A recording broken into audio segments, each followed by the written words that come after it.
Thanks for watching another episode of Rider Nation Station. Help us help you by subscribing on YouTube or following us on Facebook. TV everywhere. TV everywhere? That's right, everywhere. You can watch TV from your tablet, your phone, your laptop, any mobile device, anywhere you want. Laundromat? Yes. Grocery store? Yes. Park? Yes. What if I wanted to watch TV at home? All your favorite networks all the time. It's TV everywhere from TSC. It's easy as 1, 2, 3, call TSC.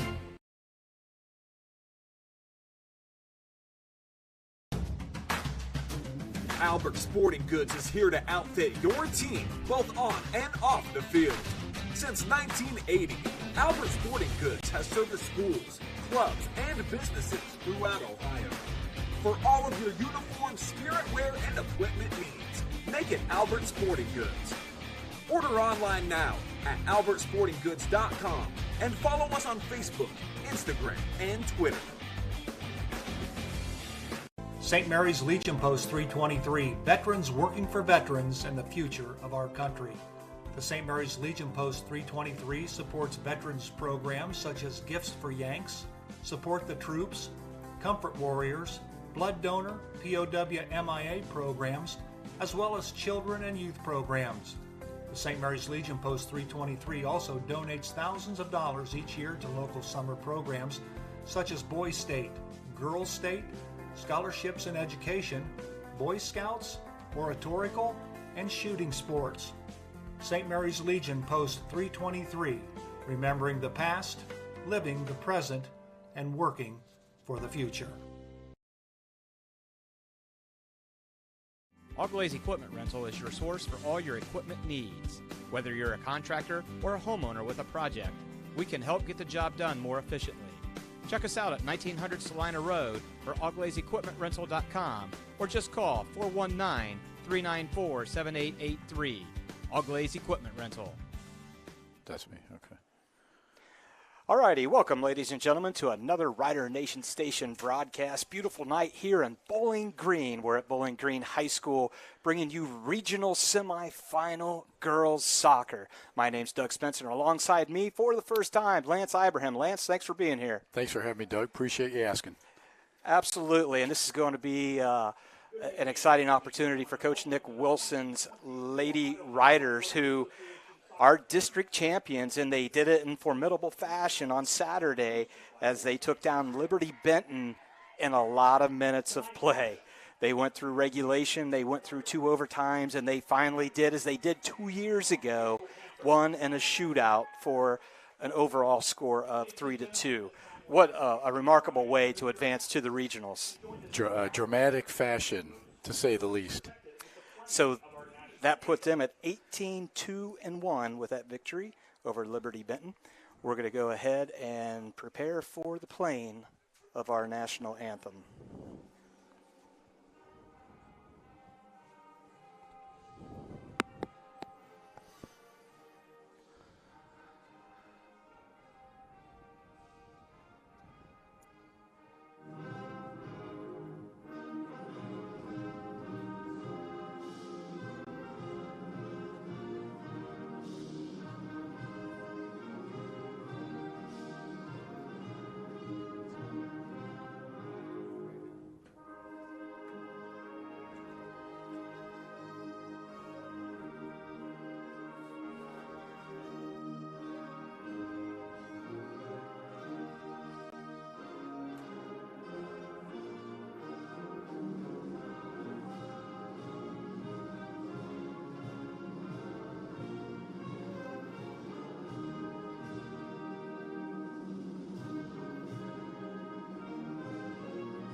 It is an absolutely gorgeous evening here in Bowling Green. Perfect weather for a regional semifinal soccer contest, and we're getting ready for the introductions of both teams, and they will introduce everybody since we are in post-tournament play.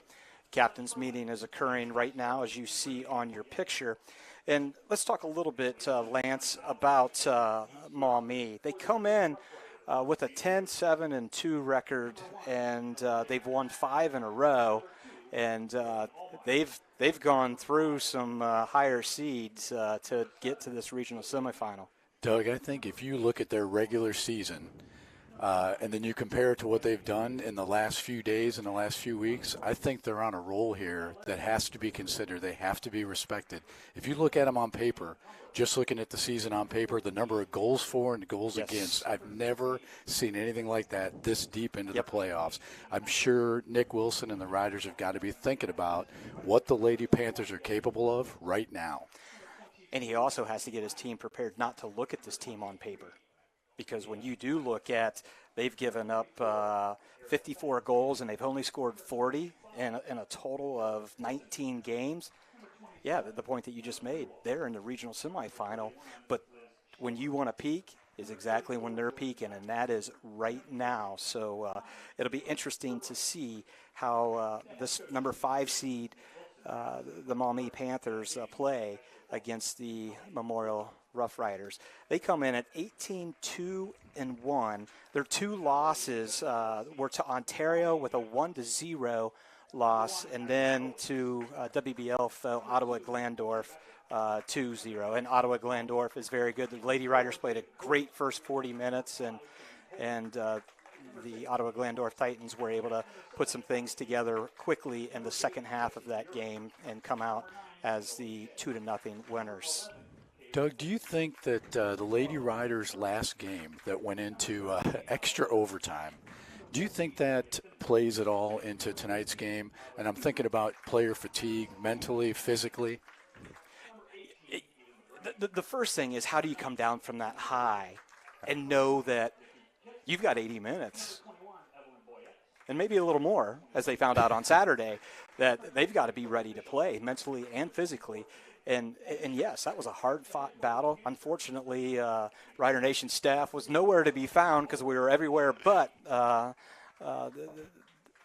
somewhere to broadcast the game, and our apologies for that. But we're here tonight and hope to bring you that great game. But to answer your question, absolutely, and that's something that Coach Nick Wilson really has to do, is corral his team to be ready to play, just a couple days after that unbelievable victory and the elations and the adrenaline that they had to have.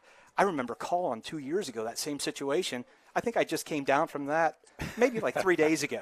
It's unbelievable to witness something like that, let alone play and win to advance to the regionals. So these are 2 teams walking into this field tonight high on emotion. Yes. High on adrenaline. They both have to be. The Lady Riders with a very dramatic win, and then the Panthers coming in, as you mentioned earlier, on a tear right now coming into this game. Both coaches are probably thinking about keeping that energy but controlling it as well. Absolutely. And interestingly enough, they actually have 3 common opponents. Earlier this year, Shawnee was able to defeat Maumee 6-1. Maumee then played Salina. They lost 7-1. And their victory against a common opponent, which St. Mary's also won as well, was to Toledo Central Catholic.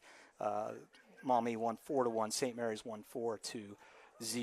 I was thinking about that Shawnee game, and if that is any way to compare what you think might happen tonight, with I think the Rough Riders tying that game. Yes. 0-0. And then, of course, Shawnee knocking off the Panthers probably looked like fairly easily based on the final score.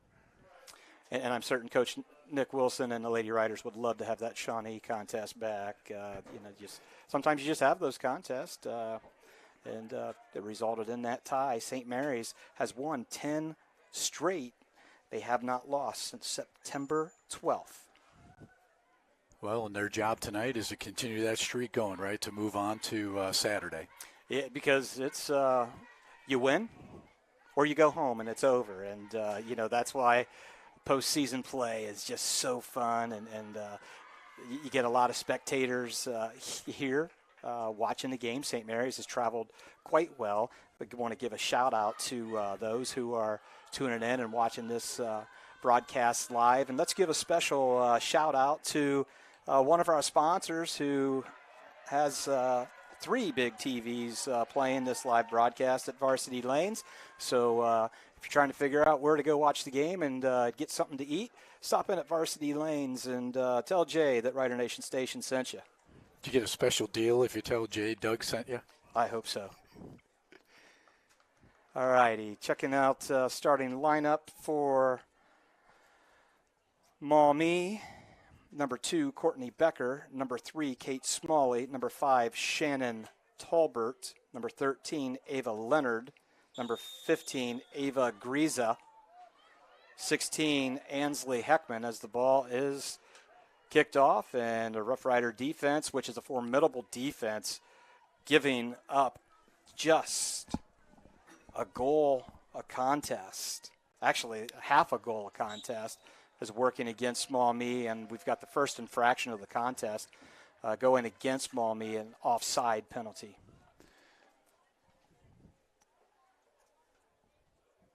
Yeah, it looks like the Riders may have trapped that Panther there to put her in the offsides position, Doug.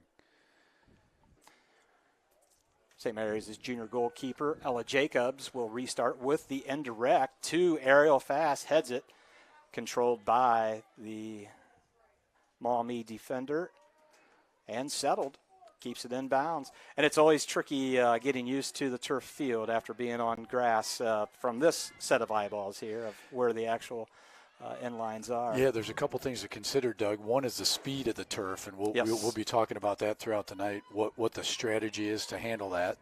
The other is, as you mentioned, those sidelines, which our viewers are going to have a hard time getting used to that on their TVs of what is really inbounds and what is out. Senior Morgan Hesse working against that defensive line, trying to punch it through, no avail. But here comes freshman Soph Maker. She gets caught up in defensive traffic, loses handle of the ball. Let's go back to the speed of the play on this turf field. You really have to think, Lance, that this is an absolute benefit to number 24 for St. Mary's, who happens to have the last name Fast. Do you think she was born with that, or do they name her that tonight for the turf, Doug?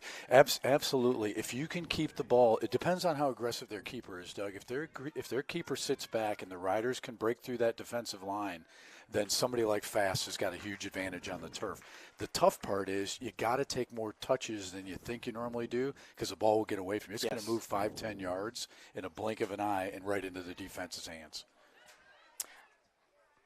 Not certain if I just saw a drop kick by the Maumee goalie there. I just happened to turn away and thought that I saw a drop, so I'd have to keep an eye on whether or not that's her technique or not. And I love in postseason, too, that the two teams, I don't know why I do, but both teams are separated on either side of the field here. So Maumee is the home team. So on our picture-in-picture scoreboard, they will be the Bobcats, and St. Mary's is the guest, wearing the whites, Maumee with the purple. Yeah, Doug, it's always better from an emotional standpoint for the families and the fans to have a little separation between them.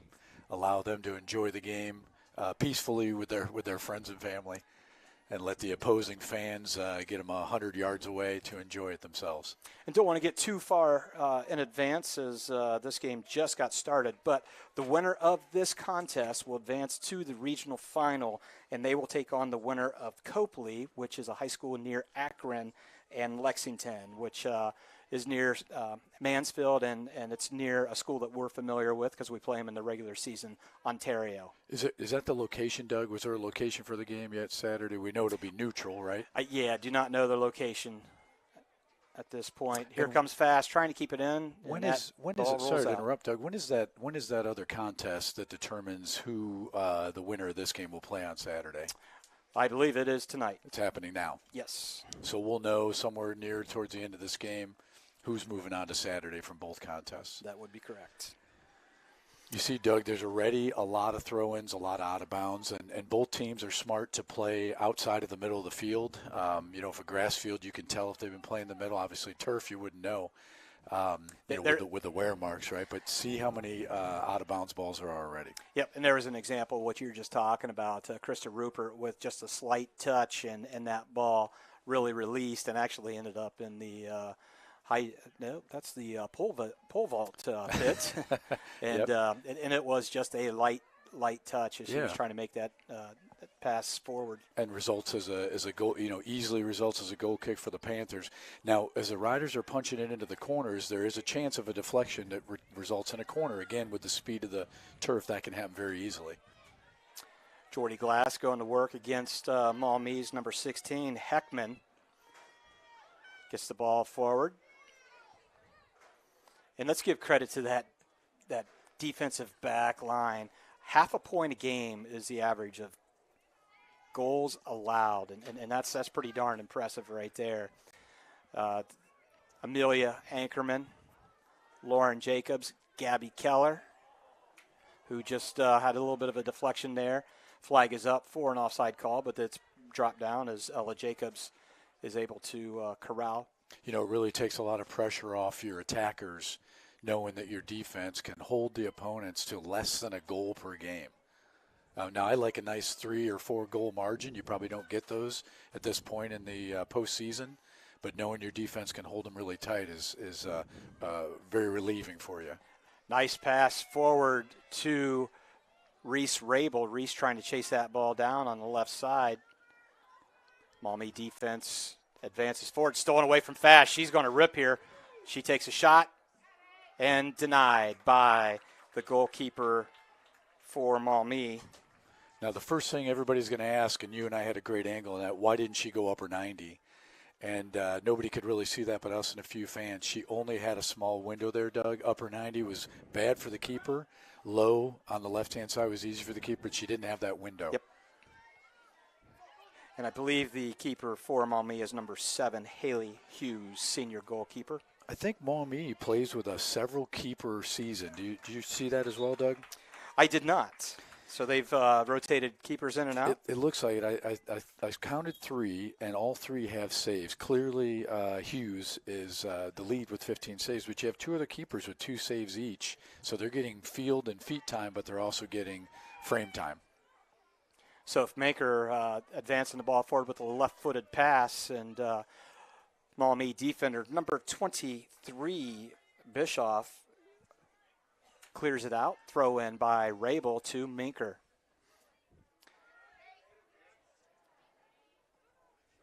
Again, a throw in for Minker. Finds senior Rupert.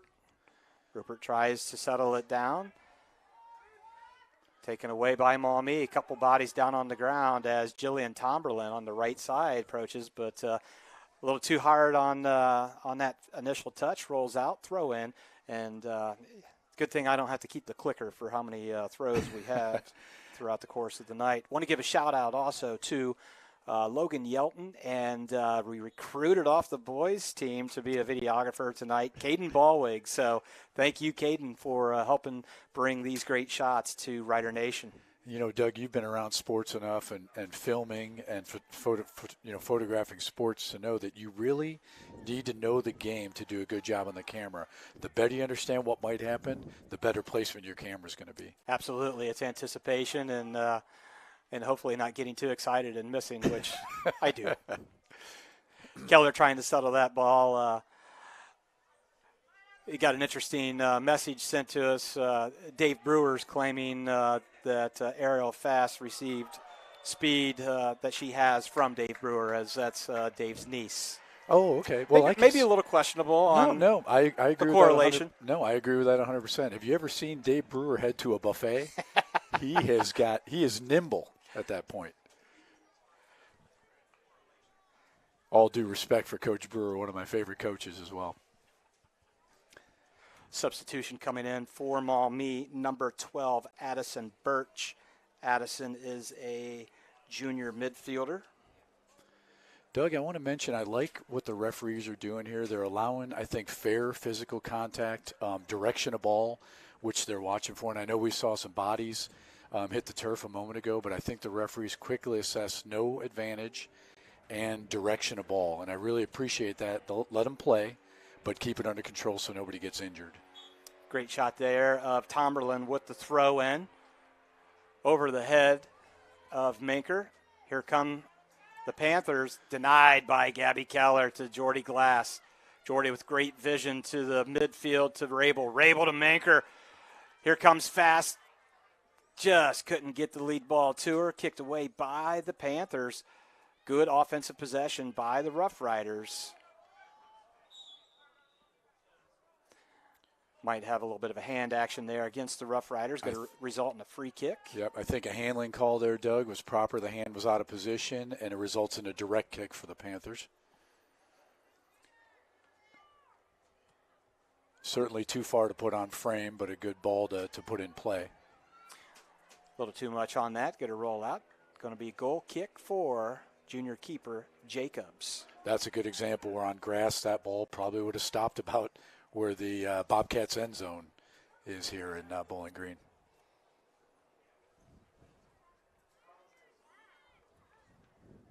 Doug, are you seeing some of the little things here on the field that both teams are doing? The body position, leveraging. I like what I see from both teams. I do, and I'm not going to say that it's a physical game yet. As a nice pass from Fast to the left side to Rupert. Rupert's going to fire. She's going to curl that to the wide side of the left post. So that's an example of the little things. Did you catch the tiny little rollover she did to position the ball? As a younger player, we see him move around the ball. You don't have time to do that. A quick top roll puts it right where she wants it. And she, didn't panic, took her time, and just off frame. Okay. Yep, and just off frame. And I was talking about the physicality. There's good shoulder to shoulder. There's no arms coming up, although we've got a foul right there, as I mentioned that, which is going to result in senior number 5, Amelia Anchorman, with this free kick. So that was good contact, but not direction of ball, assessed as a penalty. She puts that ball up. She's got a one bounce, and there's the keeper to corral it. It is number 7, Haley Hughes, who is the keeper for Maumee. She gets it across midfield, and Gabby Keller trying to corral it. You talked earlier about all the different lines that come with a football field, and the keepers have that same issue. They have to quickly figure out, yellow on top of green, where they're at versus the white lines and the black lines. And, Lance, have you ever seen a turf field with soccer lines, obviously the football lines, and throw lacrosse into the mix? Not typically. I've seen a couple of those, and my eyeballs are just, whoa. Yeah, it's a lot, right? Handle that? Let's throw field hockey out there on top of it, and anything else you could throw on the field. Yeah, I mean, typically an East Coast sport, lacrosse, but coming on strong in the Midwest, and Bowling Green adjusting. Jordy Glass back to Jacobs, Lauren Jacobs, that is, the freshman, to Hesse, to Tomberlin. Haven't really called Morgan Hesse's name yet. Here comes Ariel Fast. She gets inside the 18. She's going to rip, deflected, and going to result in our first corner kick. And this I have mentioned a couple of times. Morgan Hesse is dangerous. She is an absolute weapon at the corner kick. And let's see what Morgan can do with this first corner kick of the contest. Yeah, I'd be concerned as a Panther of what can happen here, right? A lot can happen with deflections. Hesse's got to deal with the turf. Oh, she goes up to Rupert. Rupert turns it, fires it, and it's going to be saved by keeper Hughes for Maumee. Typically, I'm not a big fan of the short corner, but that was on frame and undefended. I'll tell you the little thing about Rupert. She can turn and fire quicker than anyone I've ever seen. She'll be 180 degrees that she's got to turn, and she does it, and sometimes it's all in one fluid movement where there's no way you can get a shot off, and Krista's able to. To twist like that on turf and not sustain an injury, but also have some heat on the hit. Yep. There's some power behind it. It's impressive. She had one at Salina, which was just absolutely amazing. And we're going to have the first corner kick for Maumee as the Rough Rider defense could not control that ball. That's a perfect example there, Doug, and a lot of soccer players don't like to play on turf. She had perfect control of that ball on grass, and on turf, a little deflection, 10, 15 yards over the end line. I believe that's number 2, Courtney Becker. Left-footed corner kick coming for Maumee. Line drive, far side. Hesse gets up in the air, heads it away. Hesse gets up in the air, heads it away. And Fast going to be the recipient of that pass from Rupert. Rupert overlapping quickly to the right side. Fast goes back inside. Look at that speed as she gets past the defense. Nice pass to the right side to Rupert. Rupert brings it back, but Reese Rabel is not where Rupert was hoping she would be. Goal kick for the Panthers. Great transition offense right there by the Lady Riders. So what did you see there, right? We beat a couple in the middle of the field, opens up an opportunity on the attacking end, and the Panthers are playing catch-up on that play. Okay, St. Mary's first substitutions. I see Reagan Allmeyer checking in. And I believe number 27, Emma Freewalt, is coming in for Coach Nick Wilson. And did I see Kelly come in?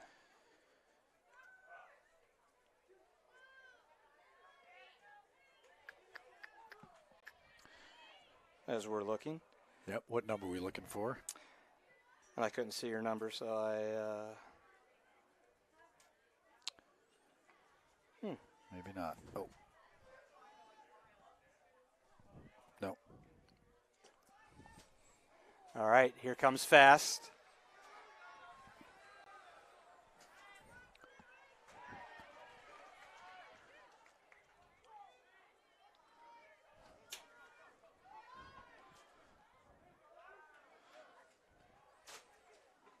Doug, the Panthers are doing a good job of getting to our backs, but penetration really hasn't happened. And the times they have, the ball is more of a free kick.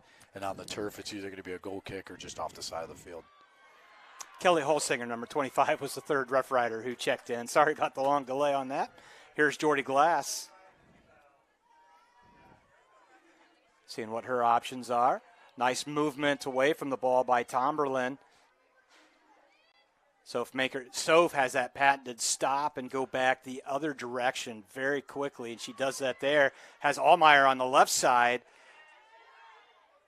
Holsinger working against that defense. That Maumee defense is not a defense that looks like they have given up 54 goals so far. They've been playing some pretty stalwart defense here early on in this contest. Yeah, certainly keeping us to just a couple of shots on goal in this much time is impressive. There's a little thing right there that I absolutely love, the anticipation of number 21, Gabby Keller, reading what was developing there, stepping up and intercepting that pass and taking the Rough Riders on the other way. Yeah, there's a small risk there, but when you trust the other backs, you trust the ladies you've been playing with, you take that step, and if it gets through, you know somebody's going to cover for you. And in that case, worked out perfectly for her. Lead pass from Maker trying to find Allmeyer. Again, the speed of the ball on the turf just went a little too far. So that's a major adjustment that they have to make is what's the right touch to deliver that pass. Yeah, and you're taught from a young age, put some power on the pass. Keep it on the ground, toes up, ball down, keep it on the ground. But you want some speed, and now you've got to make that little adjustment. Maybe it's a 3/4 or a 85% adjustment here. Glass gets pushed down by Kate Smalley. It's going to be a foul called on Smalley. So here comes Jacobs to the ball. Keller back to defend the net. And Ella Jacobs is going to restart with this direct. Rough Riders lost the advantage there. Assessment of the penalty, I think, was a good call. Jacobs. She's got a foot. She puts it up in the air, looking for Fast. Headed away by number 24, Kennedy, for the Panthers. But Glass is keeping it in play yet for the Rough Riders until number 13, Finley, takes it away. And she's on the run, being guarded by Anchorman. She goes back inside and runs out of operating room as the back wall of the Rough Rider defense takes control. So the Panthers on that run, Doug, they sent 3. They may have intended to send more, but at that point it was a 3-on-5. Riders certainly have an advantage. You were talking about the strength of our defense earlier, but you also got to talk about the speed of our mids to be able to get back and help out. I never played soccer, but I'm glad I was never a mid. Lots of running for me for that. Well, I know you turned out a heck of a defender in the family, so Yep.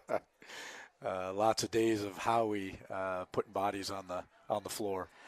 Which Ariel Fast going up gets number 23 Bischoff on on the grass, and it's been a defensive battle here. As here comes a ball just inside the 18. Little bit of an opportunity, not much, for Shannon Tolbert to try to get a foot on there, but quickly taken away by Jacobs. That's enough to get their crowd a little bit emotional, maybe get the team thinking they had an opportunity there. I'd like it better if the rider's sealed to protect that keeper. It looks easy, but there's just a couple of yards there, and a touch makes a big difference. Doug, you mentioned earlier the foot skills on Menker, and one thing about the turf that can be an advantage is what she did there, like that touch pull behind her back, can really send a defender head in the wrong direction. So when we talk about ball control being tough on the pass, might be a little bit easier on the foot skill.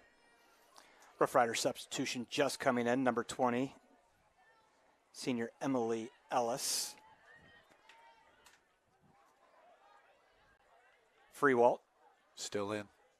Drops back to Tomberlin. Tries to get it back to Freewalt, but there was a Panther defender. Kicks the ball back towards the St. Mary's goal. Corralled by Lauren Jacobs. Finds Allmeyer. A little too much on that pass. Ankerman clears it out, lets the defense.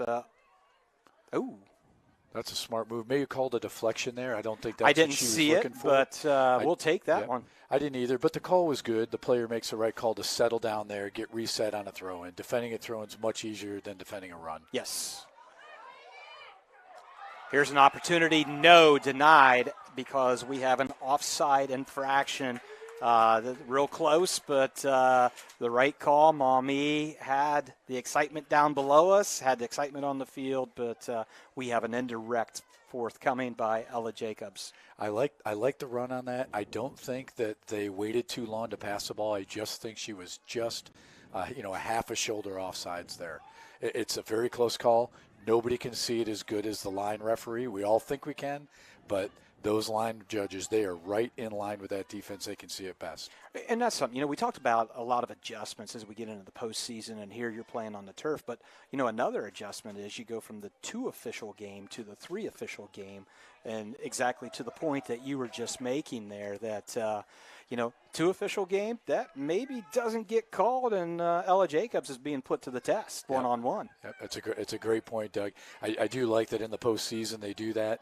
As with many sports, you get a bigger crew and a better crew. They've earned that position in the postseason to referee the tougher games. Jacobs punts the ball away, and just what a strong punt, strong leg coming out of that junior keeper. And here's Fast. Passes to herself to the right side, brings it back inside. She's got a left foot. She fires and denied. Once again, targeted right at number 7, Haley Hughes, the keeper for Maumee, and keeps St. Mary's from having a goal. 0-0, still the contest score. Boy, just about gave her keeper an assist there. How nice would that be? Doug, the offsides call is one that creates a lot of emotion in soccer, and I hate to say it, most folks don't understand it, even if they grew up playing it and stuff, but many people didn't grow up with it. That's a tough one. The other one is a delayed call. That's exactly what I was going to bring up, and that one drives most people insane that the officials do not know what they're doing, but they definitely do. So go ahead with the delayed call. And what are we used to watching? Baseball, it's right now. Basketball, it is right now. And if it isn't right now, the fans are coming unglued. Losing their minds. Yep, they're losing their minds. So they're asking for that call right away.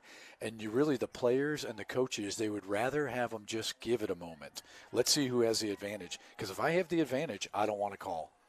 Fast again, working on the right side, brings it back in the middle. There's Allmeyer. Allmeyer gets a foot on it. She did the right thing. It came in with a high one hop. And she just kind of knocked it down with that right leg and was trying to make something happen. Good opportunity for the Riders, but once again thwarted by the Maumee keeper. I mean, she's got options there, but not a lot of time. Mm-hmm. I mean, it was milliseconds, had to make a decision. I agree she made the right decision. You can drop it down or you can swing away. And she kind of did in between, but at least put it on the keeper. If the keeper's got to go for it, and if the keeper doesn't get it, that goes in, that's a save. Maker's pass to the left side to Allmeyer gets cleared out by the Panther defense. Going to have a throw in here. Got a substitution coming in for the Panthers. number 11 is Kayla Clixby. And checking back in for St. Mary's, number 16, Morgan Hesse, seeing action for the first time. Number 31 with the throw-in right there in your picture, Liz Schlomer.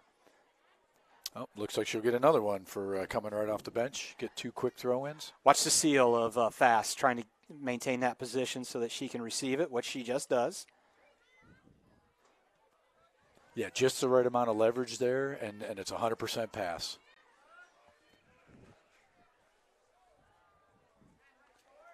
There's Hesse. She drops back to Tomberlin. Tomberlin into the middle. Beautiful ball. Unlucky. Holsinger just couldn't control it the way that she wanted and rolled off of her. But a beautiful pass into Holsinger there. And here's Gabby Keller once again with that anticipation, that step up. Never stopping, getting the ball to Fast. And we've got a foul against Maumee. Now, this is a dangerous spot Yeah, I'd be concerned here if I'm Maumee because you got a cannon on 24. Oh, they're going with they turned it into an indirect, which is okay. Let's see if they get a shot off this. Doug, I think you probably had to do it again. You'd probably ask for that to be on frame. I think I would. We've tested their keeper a little bit, and on one long one, you may have noticed she spun the ball just a little bit in her hands. That might tell me, let's take a shot at it. Oh. Trouble. This is trouble. Mistake. Oh, and we're going to get a foul called. We're going to get a PK out of this as Ariel Fast goes inside. The goalie came out, was out of position. She was really going to walk it in, but she gets knocked down, which we'll see how this all evolves, was probably the smart play by the defense. I agree. Think about our football fans. Pass interference versus a sure touchdown. Absolutely. I'll take the pass interference. Maybe I don't get the call. Maybe in this case the keeper stops it. Now, here's the replay. Looking at the replay, and yep, there she gets knocked down, and the referee was immediate with the call. Now he stops the clock, and he's given a card here, I thought, to the player that did the tripping, but I'm not sure what's going on with the keeper right now.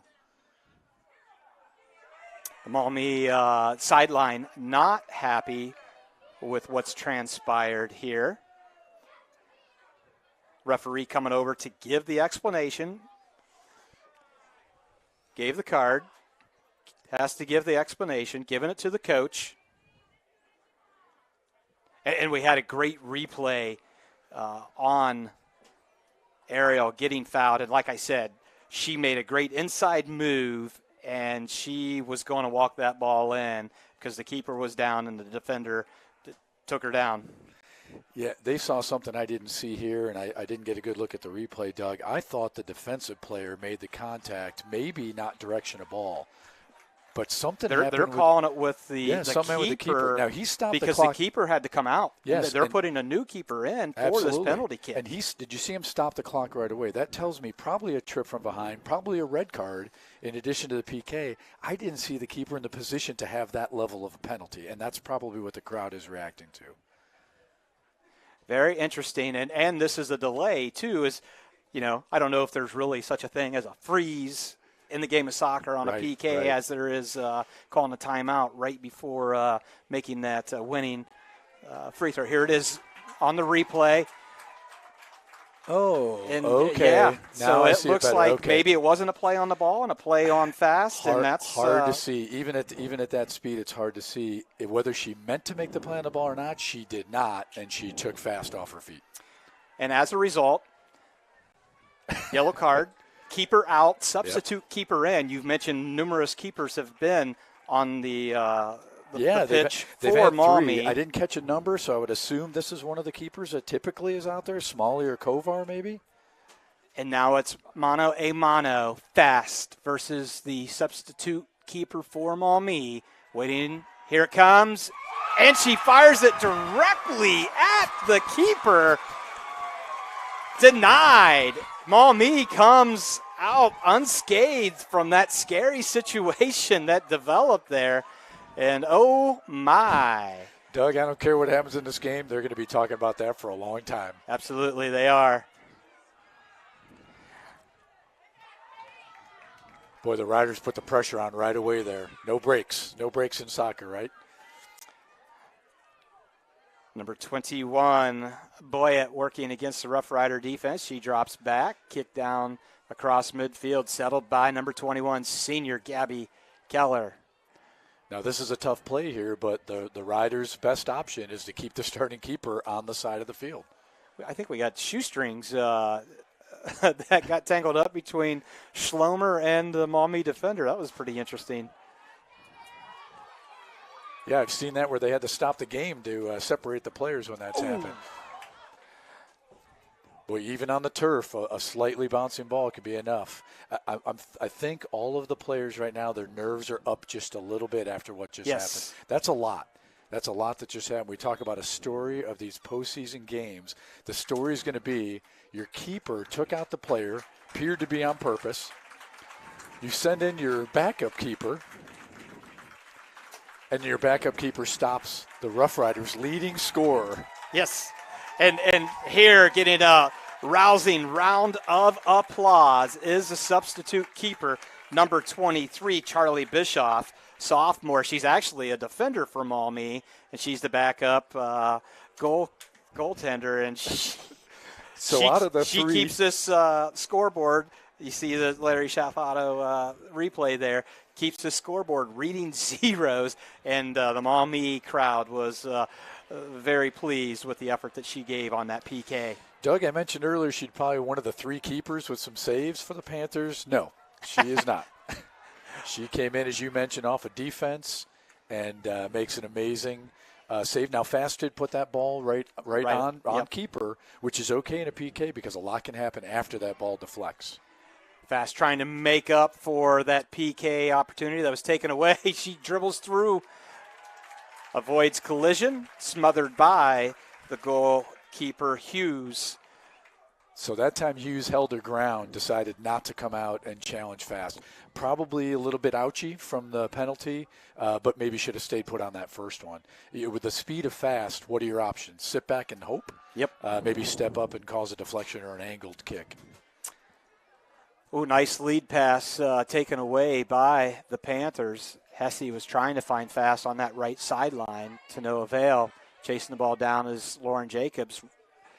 Gets it to midfield with the left foot, but here come the Panthers. Shannon Tolbert working quickly, but there's Keller. Maumee's getting a little bit of a life here since that PK was stopped. I think that creates a lot of energy, Doug. And number 21 tries to put a shot on frame, just didn't get the hips turned well enough, and the ball coming at a fast speed. So Evelyn Boyett kicks the ball out, and the Rough Riders will have throw-in opportunity. You know, you talk about a quick emotional roller coaster there that added some energy to the stadium and certainly to the Panthers. The emotion of not wanting your keeper getting the call, didn't appreciate it, and then being pulled out, and then the stop added energy to the Panthers, and you could see that in their last drive down the field. Another little thing that it happened about 30 seconds ago was the English of a pass, and it really took off and went the other direction than what was anticipated. So that can always come into play on the turf field as well. I agree. I think there's bending it in the air, and then there's a little English on the ground, as you referred to, thinking about a pool table. Yes. And this is representative of that, where grass would be a little slipperier. There was a good pass into the middle by number 4, I believe, Jaden Kovar. Yes. Got a little bit scary for the Rough Riders, but opportunity denied as the save came for, or the gathering came for Jacobs. Rough Riders trying to make something happen here. 30 minutes just about eclipsed in this first half. 0-0 the score. Not really too many offensive opportunities for either side here. Doug, we talked about this before the game started as the kickoff was happening. Does this Panthers team look like a team that has given up the goals? How many goals did you say? 54. Goals against 54. Goals for? 46? 40. 40 goals 54 for, yeah. 54 against. What do you think about the play action that they've had so far this game? Don't know what they've done in the last 5-6 games defensively to make some adjustments. But, boy, pretty impressive as Maker dribbles through 2 defenders. Taken away, she was trying to get a call out of that. Nothing from the 3 in red. And you've been around the game long enough to know, Doug, you cannot just play defense in these games. You have to put some offense on. So the Panthers aren't just relying on their D. They're getting some action on our end of the field as well. Boy, look at those foot skills fast. She gets taken down again, and she gets it. And just outside the box. Now, she can restart any time. See if she'll go quickly or if she's going to ask for the 10. The 10's coming no matter what. Boy, the foot skills and the ability to stop and turn on a dime by number 24, Ariel Fast, so impressive. Let's see if she can make up for the lost opportunity on the PK minutes ago. She created this opportunity. Down on the ground, and yes! Ariel Fast at the 8:30 mark. She scores first. St. Mary's takes the lead 1-0. And you said it right there, Lance. She created that opportunity for herself there with the great foot skills and body control. Here it is on the Larry Schaff replay here. Just a tad late. And, she went low. There it is, and there's the ball on the right side. It was a great shot. Just squeezed it in on the left side of the right post. And the keeper, Hughes, who's played pretty well to this point, struggled with getting that ball stopped. St. Mary's takes that early 1-0 lead at the 8:30 mark. She didn't have a big window there. The Panthers really gave her that, and that was about probably the only thing she had, otherwise it would have been over the top of the frame. And one thing we've seen from Hughes, we mentioned her hands maybe were a little unsure, but she's tall. Going upper 90, going top shelf on her is going to be tough. Fast decision to go to the right-hand side corner low. Great decision. We got another penalty assessed against the Panthers there, Doug. We'll have a direct kick coming up for the Rough Riders. And Jacobs, strong foot. She comes from the goal. She puts it up. She's going to put it right in the hands of the keeper. Collision. And before anything, we're going to have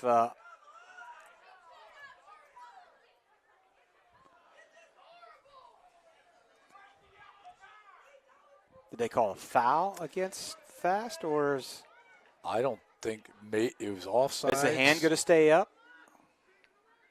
Yes. It's indirect, so I'm guessing offsides. That's the best that I have. Yeah, they did not call that. And there was a collision with the keeper that, of course, the crowd reacted to, as you heard. There's that impenetrable wall by the Rough Rider defense. Hesse.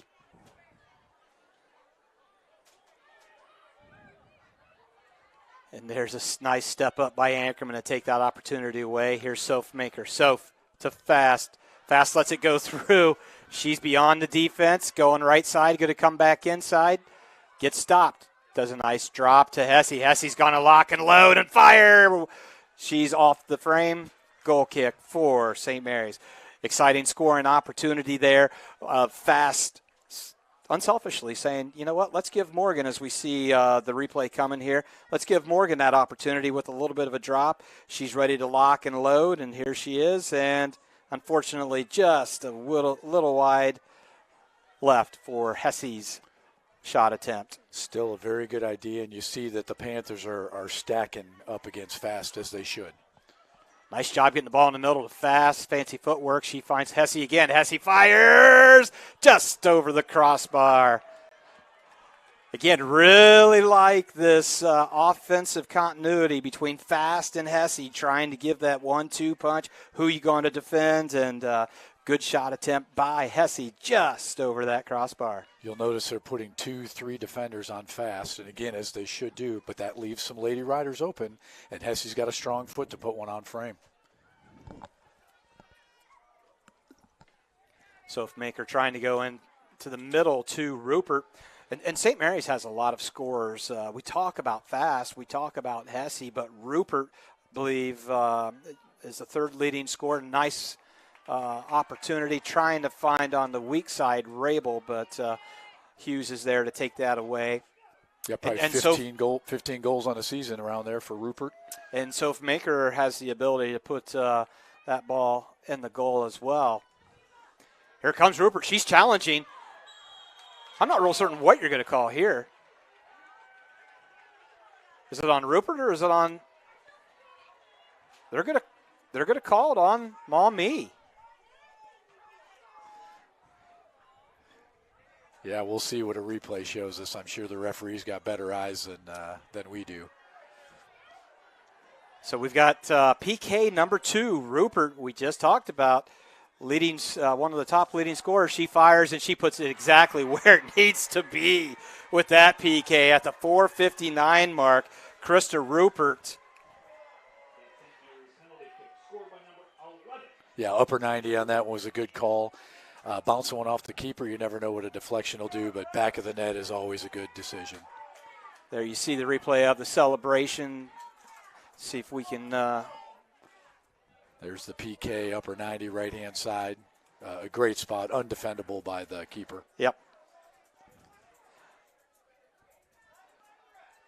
So 2 PKs resulting in 1 goal for St. Mary's, but St. Mary's has a 2-0 lead because at the 8:30 mark, Ariel Fast, she got fouled just above the 18, and she put in a fantastic shot on the right side on the ground to get the first goal, and Krista Rupert adds to that lead with the PK kick at the 4:59 mark. St. Mary's leading 2-0. You know, Doug, the referee's jobs in the game is to be neutral, right? To not be noticed and not change the outcome of the game. This is trouble here. Holsinger with speed. Sorry about that. Go ahead, Lance. No, their job is to not affect the outcome of the game. As with any sport, the referee shouldn't be noticed. The Maumee crowd is very emotional now. Right or wrong, the Rough Riders' goals are coming off of calls. Yes. They could be valid calls, but they're coming off of calls. And whenever you're the crowd that's getting it against you, you're going to have some emotion. You're going to be vocal about it. You're going to be emotional, and hopefully the Panthers on the pitch are able to settle themselves down and get focused back on the game here and not the calls and the officials. You can't change them, right? But you can go after them on the scoreboard. Yeah, as a coach at this point, what you tell your players is you got to earn yours. Go get them. Yep. Nobody's going to give you anything. Go get them. And St. Mary's isn't going to make anything easy at all for Maumee. That defense, once again, 11 goals allowed in 21 contests. Here comes Holsinger left side. She tries to get it stopped, turned around. Somehow it ended up coming back to her. A Maumee player went down. We switched sides of the field to Freewalt. She drops back to Tomberlin. Tomberlin puts it up in the air. No Rough Rider there, too deep. I like the idea. Yeah, it's not a bad play. And what I like about it is once the hit comes, there's no offsides. As long as you didn't start offsides, it's a long hit. Fans won't like it. As soon as the hit comes, there is no offsides. You can go past the defenders. Going to have a throw-in, but prior to that throw-in, we have a Rough Rider substitution. I believe Emily Ellis checking in for Jordy Glass. You see there on the picture. Number 20, Emily Ellis. And it's a combination for the Rough Riders' backs. It's that great defensive wall, but also the saves from Jacobs.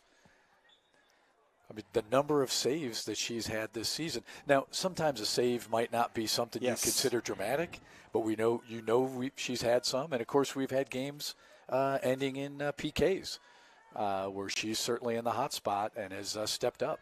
According to the OSSCA website, Jacobs with 89 saves coming into tonight's contest. And how many goals against for the Rough Riders? That would be 11. Just a very well-rounded team for Coach Nick Wilson. Not that all those would ever go in, but if they did, my quick math, that's 100. Yes. Between the defense and Jacobs, that's tremendous. You got to start thinking about, as a team on the attack, you've got to get creative. You cannot go straight at her. That's not going to work, and the defense wouldn't allow it. Anchorman doesn't panic, finds her keeper with the drop. Going to go out on the sideline just past midfield. Maumee throw in. So, Doug, when you're on the attack, you love the corner kick, and when you're on the defense, you don't like it. A lot of things could happen. A thought here for the Panthers is get that ball in the corner, center it up, and just see what happens. Put the Riders in a position where they've got to pick one player. And Maumee's just finding no defensive player for St. Mary's is making it easy for them. As you just saw, a great pass from Rupert to Holsinger, just a little too much. But the point that I was just making, you saw Ellis, who just came into this contest. Yep. Great anticipation, great acceleration to get to that ball and allow Rupert to make that great pass and opportunity for Holsinger. You know, fresh legs is a tough thing, right? Because you always want your best players on the field every moment, but they can't be best for 80 minutes. You got to give them a break. And just as number 5, Tolbert, gets a little bit of operating room, here comes number 21, Gabby Keller. Says, nope. Yep, onto the track. Just under a minute of play left here, Doug, in the first half. Ellis gets that ball turned around, trying to find Holsinger. He gets shoved about 3 yards from behind. But here she comes. She's going to do a little give and go. She's got speed, not the fast speed. Aerial fast speed, that is, but she's got great speed as well.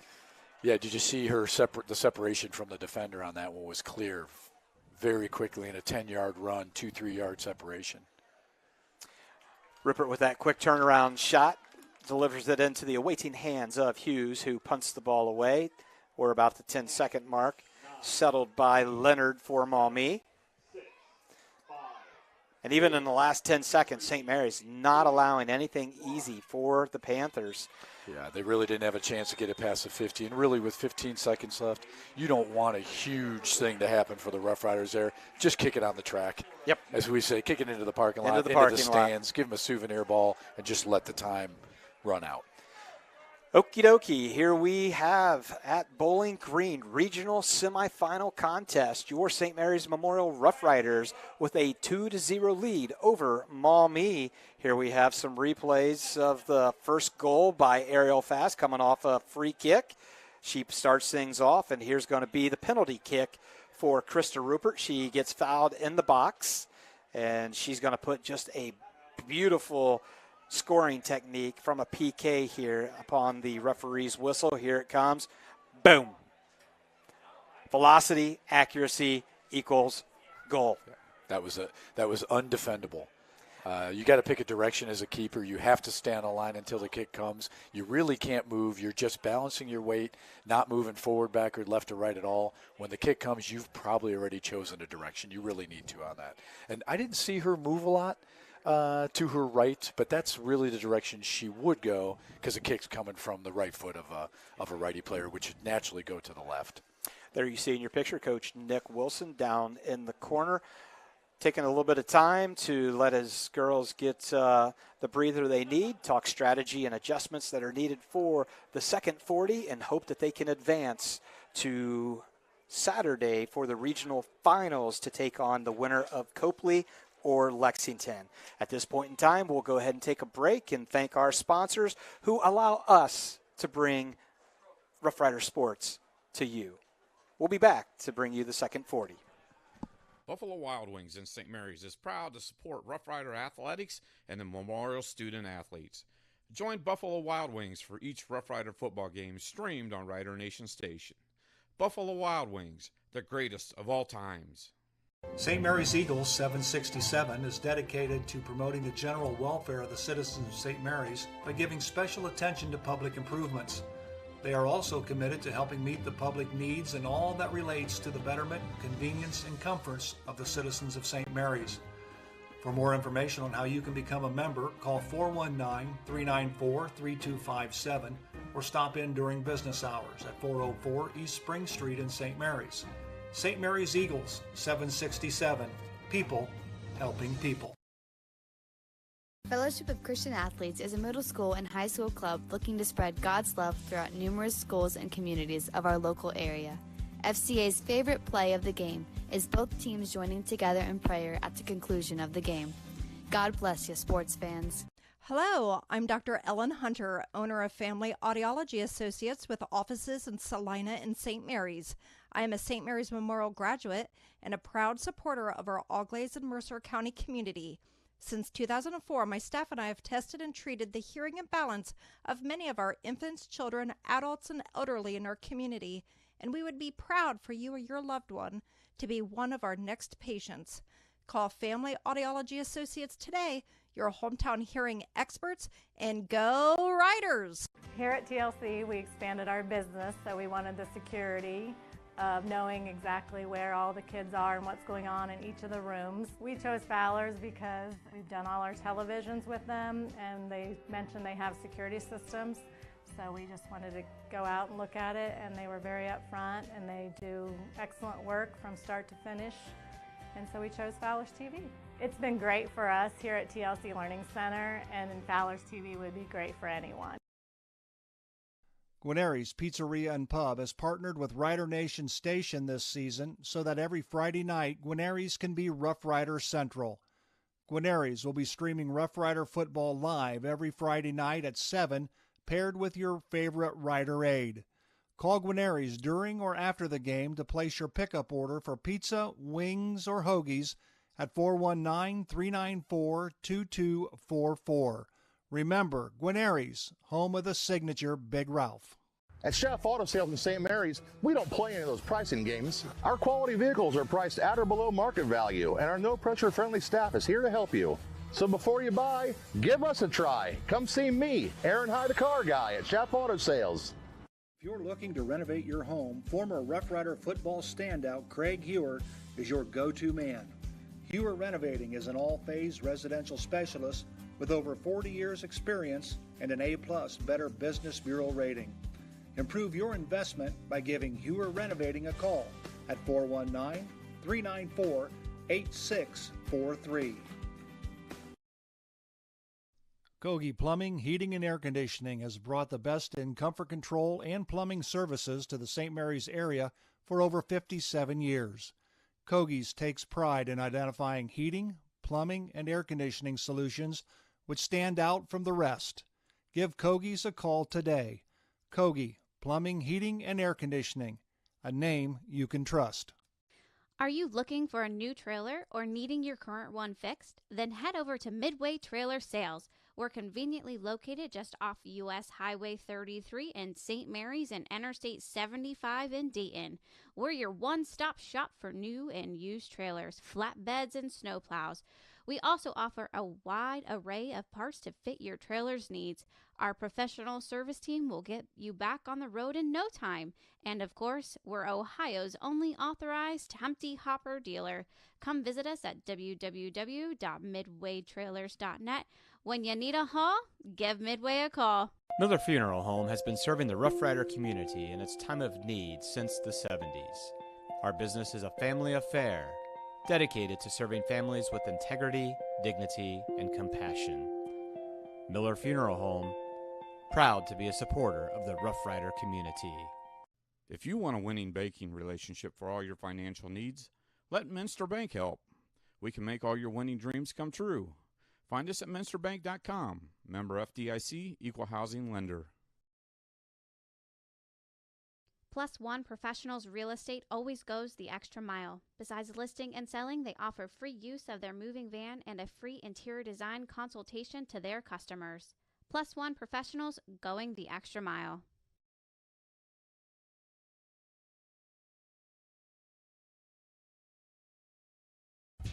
Colder weather is just around the corner, and you want to make sure your family's vehicle is tuned up and ready to go. Rabel's Auto Service has been voted the best auto repair center in St. Mary's the last 3 years. And did you know they will pick up and deliver your vehicle for free? Give Rabel's Auto Service a call at 419-394-1624 or stop in and see Jeremy at 1610 Salina Road in St. Mary's. Rabel's Auto Service in St. Mary's. Give them a call today. Speckman Automotive with stores in St. Mary's and Wapakoneta is your one-stop shop for all your automotive needs. Family run since 1960, Speckman Automotive upholds the tradition of blending old-fashioned customer service with modern technology that the customers expect and deserve. Shop local. Shop Speckman Automotive. Hello. I'm Dr. Robert Spees. Welcome to Spees Chiropractic and Wellness Center. As a family practice, Spees Chiropractic welcomes in patients of all ages. Whether this is your first time or you've done this before, Dr. Spees and his compassionate staff are here for you. What makes Spees Chiropractic unique is their 3-tier approach. By using chiropractic care alongside massage therapy and physical therapy, all your healthcare needs will be treated compassionately and comprehensively. Spees Chiropractic. Make the right choice for your care.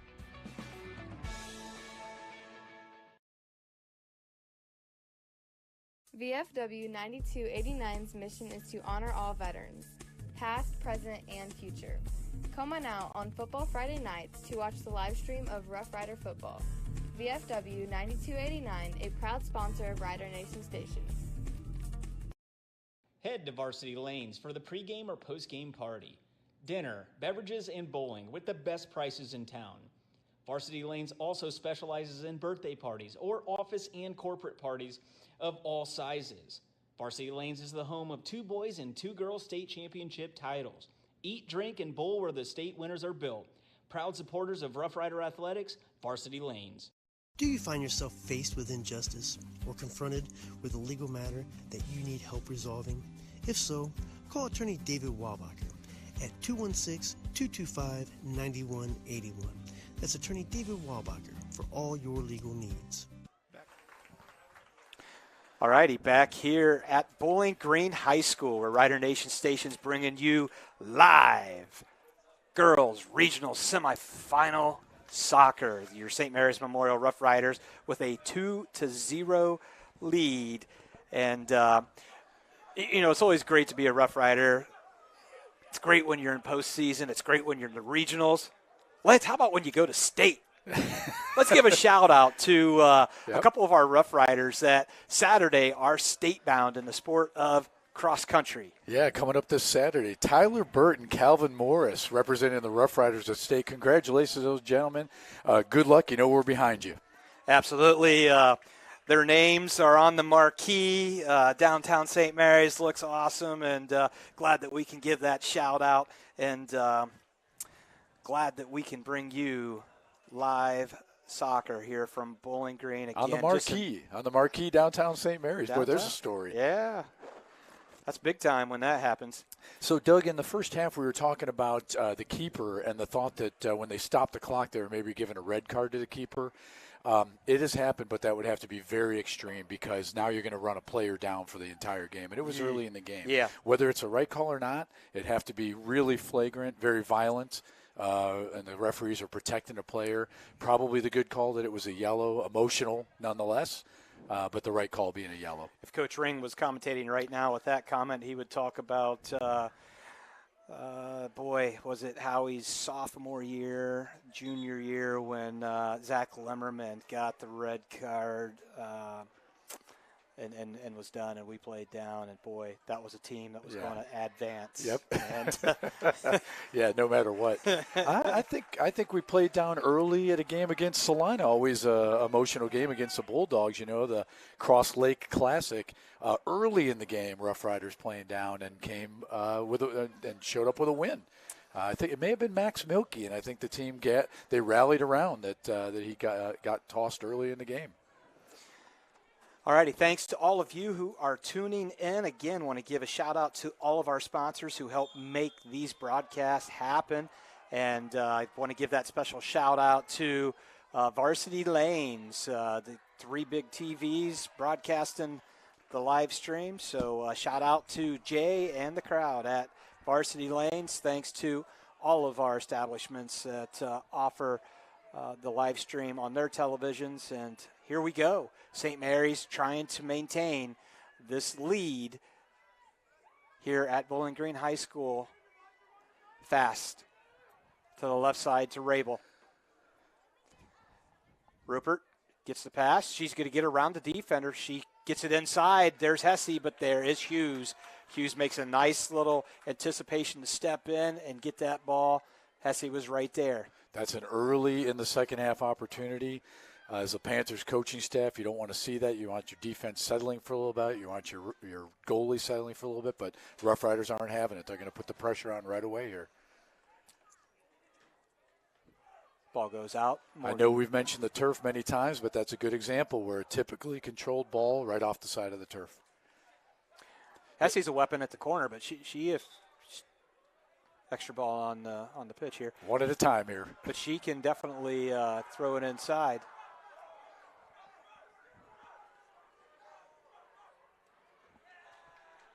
Maumee student section trying to get their gals on the pitch motivated here. I love to see that. Great night to come out here and support your team, your classmates and friends.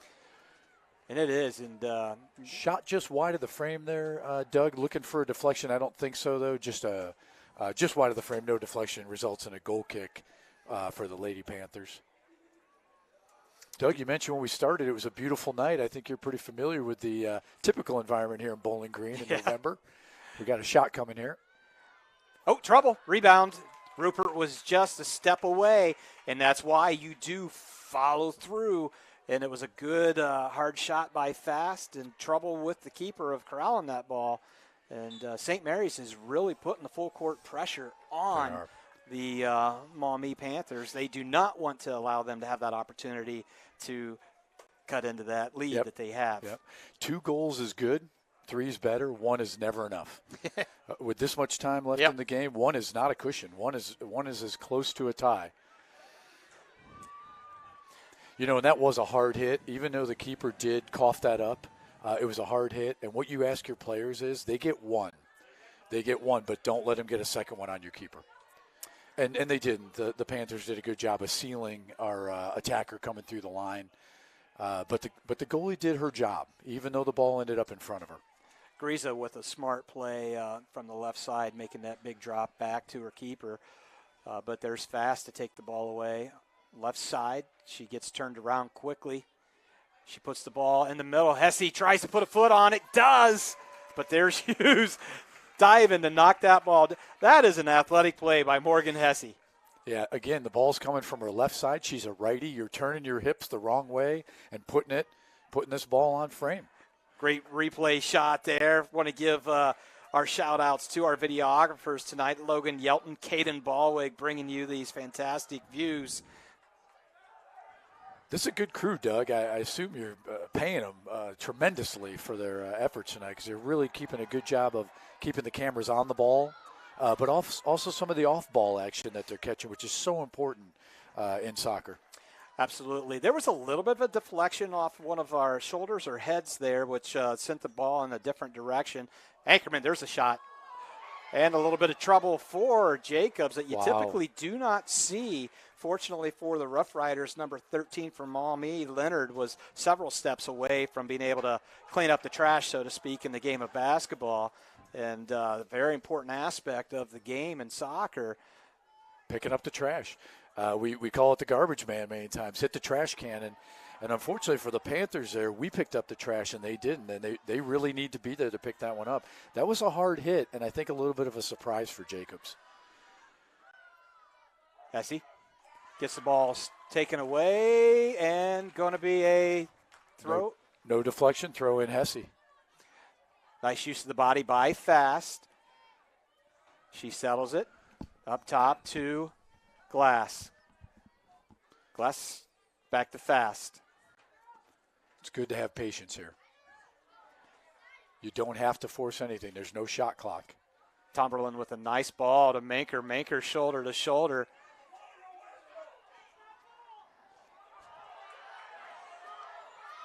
Number 13, Leonard gets past Tomberlin, but Tomberlin with nice recovery.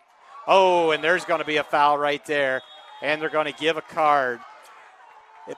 It wasn't an intentional. It just wasn't probably the smartest as she was trying to get the ball stopped as she got burnt by Leonard. And here you see the referee that's going to walk over to Coach Wilson, give the explanation as he is required to do to the coach of the yellow card. And subbing in for St. Mary's. We'll get a number here. 22. Is number 22, Genevieve Brown. So this results in a direct for the Panthers. Certainly an opportunity to put one on frame. Jacobs just dropped one just a moment ago, and let's see how she reacts to this. This is 23 Bischoff for Maumee. Not really much of an opportunity, but the ball's still in play. Headed to the right side, and good save by Jacobs. That ball was on frame, Doug. That's clearly a save for Jacobs. And just as I was saying, really not much of an opportunity. Maumee developed one quickly with the header, and fortunately for Rough Riders, Jacobs was there to deny that opportunity. Sure hands of Jacobs. Didn't fumble the ball at all. Clamped it right into her gloves. Oh, nice work by Glass to get the ball back to Hesse, inside to Rupert. Good distributions. Glass to Hesse. Hesse immediately to Rupert. You got to like seeing great passing in the game of soccer. Yeah, we'd say if you don't pass at all, the keeper's got you. Probably lined up. One pass, the keeper's starting to turn her body. You get 2 or 3 passes in, the keeper's facing the wrong direction. Really don't have a chance for a backside save. Love the patience by Sofmaker. However, she was a little disgusted that she put it too far. But there's Hesse finding that ball. She gets it turned around. That's trouble. Rabel, oh my, oh, but the follow-up with Fast. Rabel had the great opportunity, put it where it needed to be, reflected back, and I believe it was number 24, Ariel Fast. Here we see it. Hesse, give credit. She chased that ball down, puts it where it needs to be. There's Rabel. Ricocheted back right to Fast. Fast says, I'll put that ball in. 3-0 is now our score as Ariel Fast has goal number 2 for herself. Krista Rupert had another goal. St. Mary's leading 3-0. So, Doug, we were talking about earning your goals. Whether you like the call or not, you don't like to pick up goals just off of calls. You don't want the referee to change the game. In that case, the Rough Riders earned it. And again, I cannot stress, Sofmaker was a little disappointed in herself that she led that ball too far, but that senior captain, number 16, Morgan Hesse, that's her ball. It's in her vicinity. She chased it down, and she put a perfect pass in play right in front of the net. Unfortunately for Rabel, it got ricocheted by, deflected by the goalie, but there to clean up the trash. Fast. Was Fast. What an exciting play. Good camera work by Logan and Caden, and St. Mary's takes that 3-0 lead here in the regional semifinal game at Bowling Green High School. You know, it's hard to pick out the little thing that happened there, and that was the first save by the Panthers keeper. That ball was right on frame. She pinched it right in there, and it came out, and then Fast cleaned it up.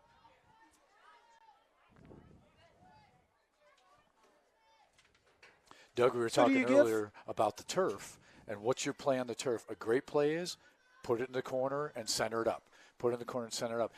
We haven't seen either team do that much, but what Hesse did is she turned a live action ball into a corner kick. Yes. But a dynamic corner kick, so nobody's on the keeper, right, and the defenders are not back. We had Rough Riders all around the frame and pretty much untouched. So how do you score that as an assist? Is there one? Great question. Yeah, so I like the play action start by Hesse, right? Probably some credit there. We're just talking about it. In the books, probably nothing, right? Then there's the shot on, which really, if it's a save and then comes off of there, well, it's Fast on her own. Probably you don't score an assist on that one. I suppose you could give one up, but and unfortunately in that case it wasn't Hesse who made that play happen. Well, but the leading pass from Manker. Yeah, that's another one you can't forget. And really, in the books, you know, soccer, we only think about a couple of things. But if you go back a little bit, where did that goal happen? Off the foot of Manker. In the middle of the field. Yeah, think about that. Manker, Hesse, Rabel, Fast. And what did we say earlier? If you keep touching the ball, the keeper eventually is going to be cooked. And the keeper, she's good. Mm-hmm. She's good. Don't let the goals against fool you. She's having a good game. St. Mary's really taking over offensively here. Hesse's got an opportunity. She's going to try to get it. But stolen away very nicely by number 15, Griza, for Maumee. And finally punched out by number 13, Finley, for Maumee. But, yeah, I think Coach Wilson said, we want full court pressure. Oh, yeah. I keep going back to basketball, sorry. Yeah, but no. do not It's let off relevant. the gas, right? It's relevant. Do not give them that opportunity to squeeze into this contest. And you can definitely see it because we're on midfield. There hasn't been any action to speak of at this point at the 30-minute mark by Maumee offensively. We talked earlier about confidence in your defense just now, and it makes it easier in a football field. They're on the 40-yard line. Yes. Now, this is important. There is no offsides on that side of the field. When you're on that side of the field, we've got action in front of the frame here, Doug. Shot on, hard shot on. Wish we had a radar gun on some of those. That had some velocity by number 24, Ariel Fast. Nicely defended by the keeper, Hughes, as she punts the ball away. One hop to midfield. There's Anchorman. Anchorman and number 21, Boyett, go after it. Maumee. That was a hot hit off of fast foot. Certainly adjusting to the turf, figuring out where the toes need to be, top or bottom of the shoe, and put a hard line drive onto Hughes. Nice flying header by Manker to the left side to Rabel. Rabel puts a foot on it, going to be wide of the frame. But that was beautiful to see the freshman, Soph Manker, with a little flying header. And she made things happen with that third goal, and she was trying to make something happen for a fourth there. You know, it's funny, if you trace back goals to where they happen, that one that we said a moment ago about Menker, where she put that ball in the corner for Hesse, but you can also find a goal happening someplace else. The defense, a little mistake, maybe gets frustrated and lowers their head and lets a ball go. A goal can happen 80 yards from the frame if you let it. Most definitely there, and Hesse switches field, but that ball had a lot of heat on it and went about 50-plus yards out and throw in for the Panthers. Well, if you need that to kill clock, you're in the right place to do it. Again, another throw in for the Panthers. St. Mary's has just not made anything easy here in the first 12 minutes of the second half of this regional semifinal contest. The winner of this game will play the winner of Copley and Lexington. Believe Copley might be the number one team in the state. Lexington, again, they are near Mansfield, near Ontario. They, I believe, knocked out Ontario, and they're just seated in the state a little bit higher than St. Mary's, and they're taking on Copley, which is the team near Akron. Good defense by the Rough Riders there to get that ball out of a scoring opportunity for the Panthers. And we're going to result in a goal kick. Hey, before I forget, a few moments ago, the Panthers earned a direct kick. And who took the direct kick? Biskoff. Huh. Biskoff. She's she had a big play earlier in this contest. Familiar name and an unfamiliar position for her. Had a huge stop on a PK, stopping the Rough Riders early in their tracks on a penalty call in the box. And then she has a direct. Didn't put it on frame, but turned in an opportunity. Just imagine if she put that on frame or put it in the back of the net. What an evening. No matter how the game ends, that's a story that's going to be told. Yeah, not very often where a goalkeeper gets to say they had action on the other side of the field, but she got thrust into that position as there was a yellow card on the starting keeper, and so she got subbed in to take that PK, and she stopped fast PK. Stepped up to it. Doug, you've heard me say it before. The toughest position in soccer, keeper's mom. Yes. By far. Now you're sitting here enjoying the game, and you look out there, you're not the keeper's mom. Wait a minute. All of a sudden you are. I might trump you on that one. Toughest position in the game is the public address announcer when your son is playing and refraining from saying, "What are you doing out there?"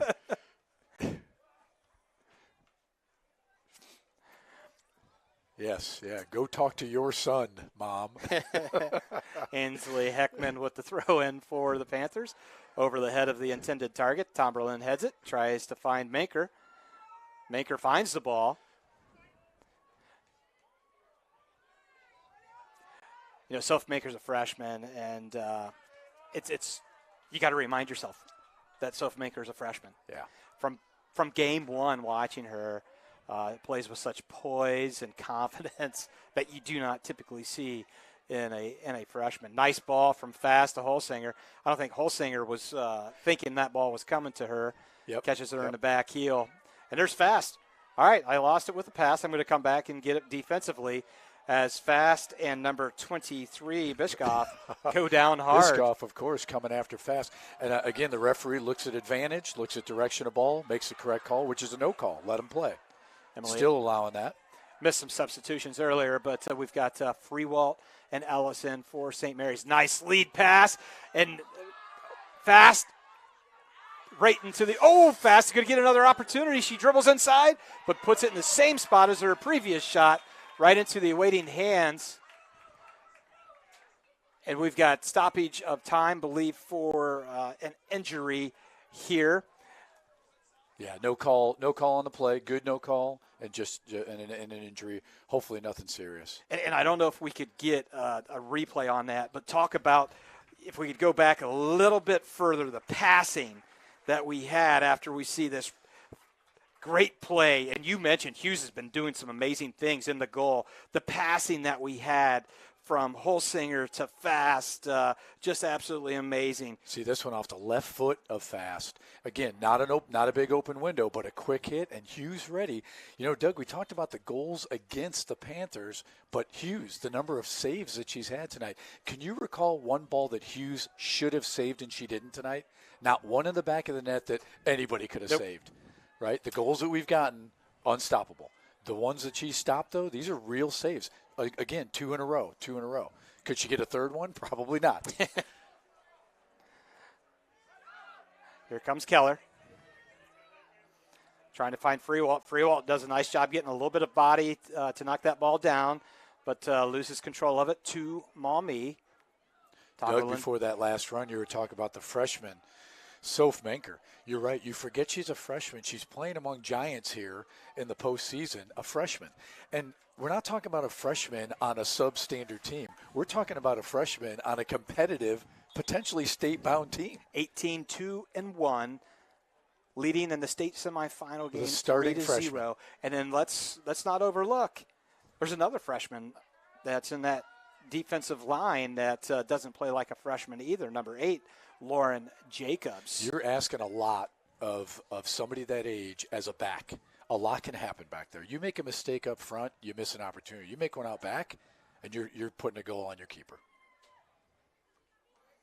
And the size and strength of the ladies and their upperclassmen is going to be tough. It's going to be tough. They're going to have a technique that you're not used to. I'm trying to think myself as a freshman, Mr. Gruber asking me to just take the trash out. I'm going to screw that up. Right, with no defense. Yes. It was just you and the trash.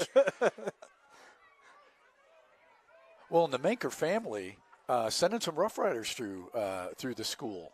Older sister Elena playing for the Rough Riders. Very successful career with the Rough Riders, off to college now. And I believe Elena, 2 years ago for the district final, was the one that sealed the deal as Maumee player tried to play that 50-50 ball, and she just misjudged a little bit and took a direct hit. So you got a 40, Jacobs 50 yard can punt. She's got a cannon, and you got a 40, 50 yard receipt there. And she's doing the right thing, trying to do a header, and there's not a lot of margin for error on a header, Doug. You've got the crown of your head. You've got to have it just at the hairline. Anything lower than that, you're taking one off the nose. Anything higher than that, it's probably going behind you anyway. Tiny margin error, huge kick like that, and I think she took it closer to the face. I'd be concerned here with a hit like that about concussion protocol, and I'm sure that the trainers and the staff here are going to check her for that. So we've got a little stoppage in time for this injury, so we'll go ahead and thank our sponsors. Actually, we're getting ready to resume play as she's able to bounce back up on her own. She's probably got the feeling of the pattern of the soccer ball right. stinging the face some right now. Ringing in the ears, maybe some stars. Now, every player says the same thing. Every coach says the same thing. Are you okay? And the players go, yeah. Sure. Yep. What'd you have for breakfast today? I don't know. Right? They should do a proper assessment here. All coaches in the state of Ohio are required at all levels to have concussion protocol training in addition to many other required training, even to the youngest ages where they can't even do headers. And they need to do that because the players will always say they're okay. Okay, so the restart here, it was an injured player of Maumee, so we'll see if the ball gets reverted back to St. Mary's by Maumee. Coach Ring's always good as to how to interpret what's supposed to happen, but the ball's kicked up, and we got one coming back into the box. But I believe we got probably an offside call. Yeah, a fair run by the Panthers there, getting out front of the defense. The margin of error in an offsides call is really small. The player does the right thing, shoulder to shoulder, takes off on the hit. The referee's got a good view, and you get the call.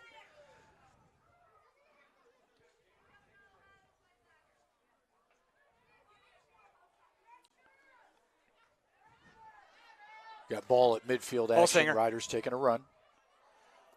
Kicks it a little too far. Cleared out, no deflection. Rough Riders throw in. Griza does a nice job getting that ball cleared so the defense can reset. Another throw in is going to be for number 27, Freewalt. Finds Schlomer. Schlomer trying to get it back to Freewalt. Ball goes out. Still going to be a Rough Rider throw in. There's Holsinger. Holsinger trying to find it in the middle. Nice Stepped up by number centering pass. 23, Bishkoff. Very nice centering pass. Bishkoff, of course, in the way.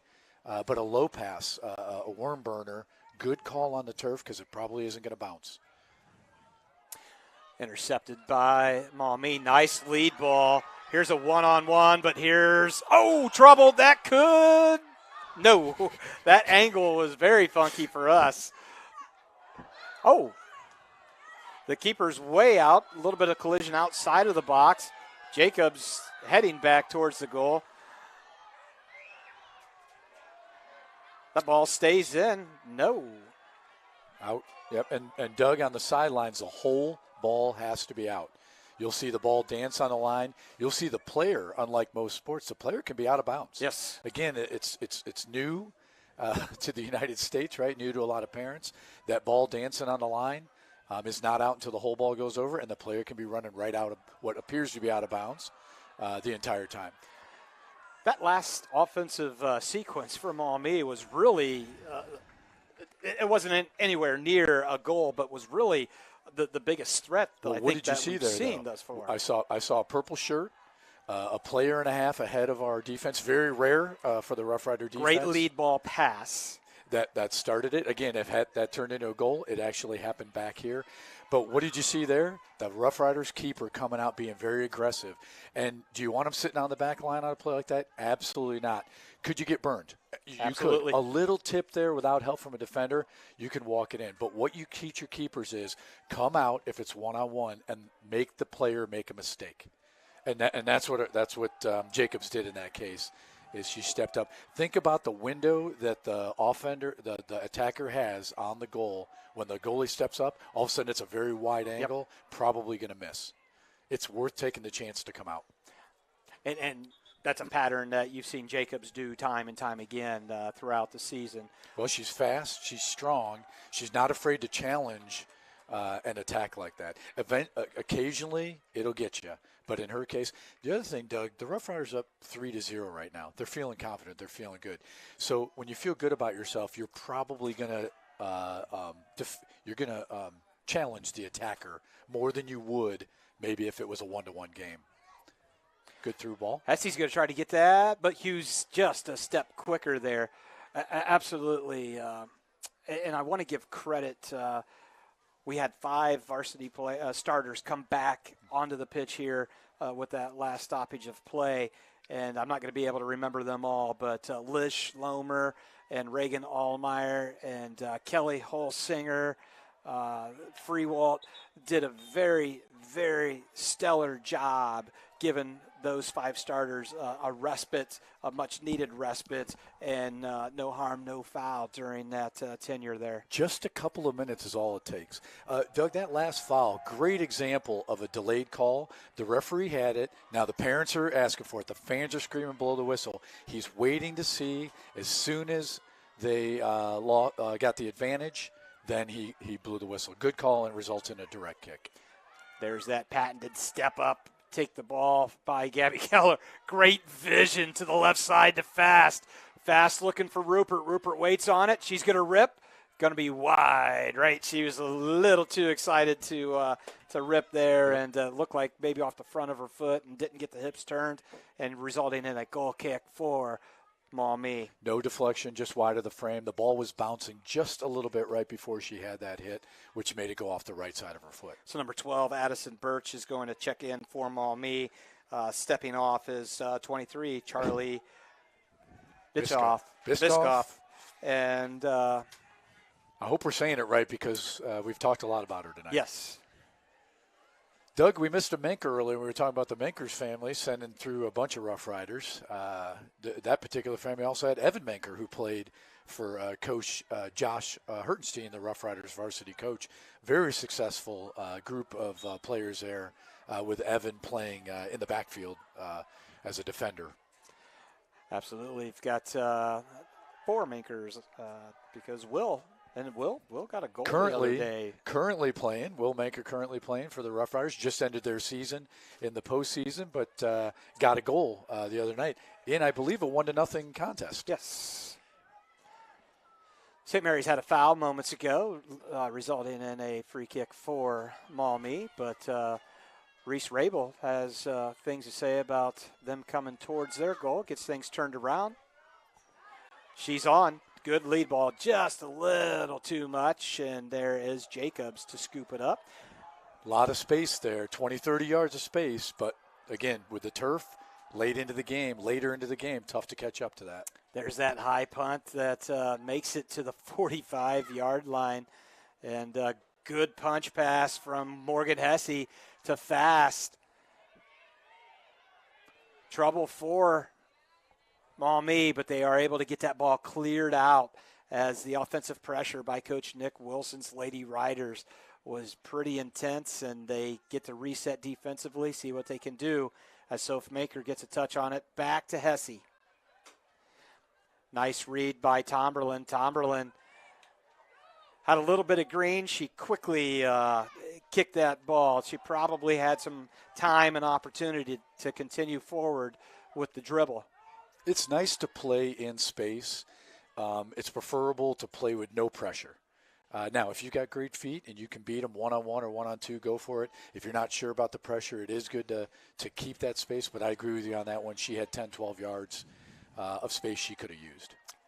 Nice job by Amelia Ankerman to knock that ball down, stop, get a pass off the Fast. Fast gets that ball taken away by number 15, Griza. Here comes number 24, Kennedy, who checked in.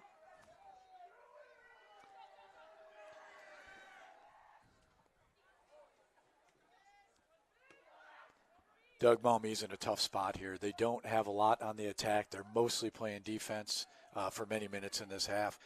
It's nice to keep a team from scoring goals when you're down by 3. You got to find a way to get that through ball. Got to put some pressure on the Rough Riders defense and on the Rough Riders keeper. Maumee came in as the 5 seed, and we mentioned in the start of this broadcast that they've been on a 5-game win streak, and they just buzzed up the higher seeds in the sectional and district brackets. Did you see the margins?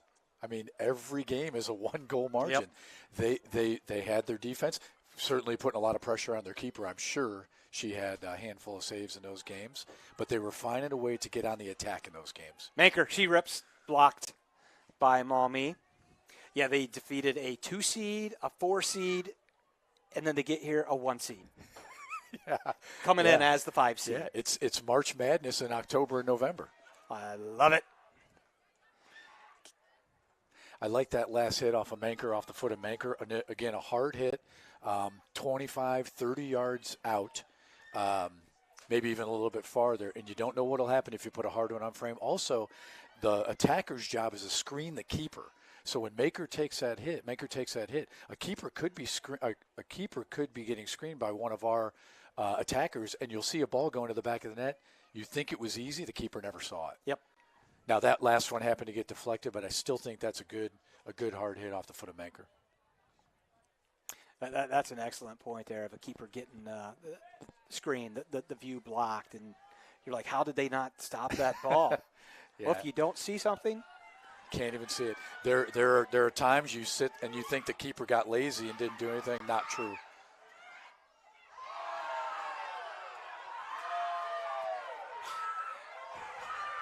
Maumee crowd going nuts, hoping for the foul in the box. I think what they saw with nice pass from Maker to the left side to Rabel. Fast calling for it in the middle. Mid should be coming to support here. Is maybe there was a little lifting of the arms on a collision inside of the box there, but the referee was standing right there and was going to have no part of calling that a foul. He heard the call to action, and you saw his reaction very quickly to let him know that the ball was away. There's no advantage to knocking the player down at that point, and he let it go. And it's in the box, which is tough because the crowd wants that PK to narrow the margin here a little bit. But I think it's the right call because at that point the advantage is long gone. Maker drops back to Rupert. Rupert with a goal in the first half. Came off a PK kick at the 4:59 mark to increase the edge for St. Mary's 2-0. Passes it to Morgan Hesse, who struggled with possessing that, goes out. And yeah, that was caught there. The whole ball went over the line. It was very close. Player was out. Hesse was out, but the ball was close to being in, and that line judge has a great view of it to see if the whole ball goes out. You know, Doug, the same goes with a goal. The whole ball has to go over the goal line. Yes. Can't just break the plane. Finling, she had an opportunity. 3 white shirts close in on her. She can't get really the shot that she was after, and Jacobs was there to easily smother, cover, and punt her away. Makes me hungry for Waffle House, Doug. You know, the Maumee player there. I've been trying to get them as a sponsor. I love Waffle House. The Maumee player did what she could there. She had nothing left but a toe ball. Couldn't take a good swing. Couldn't take a good hit. Still fair to put one on the keeper. I call it a save for Jacobs, although she made it look easy.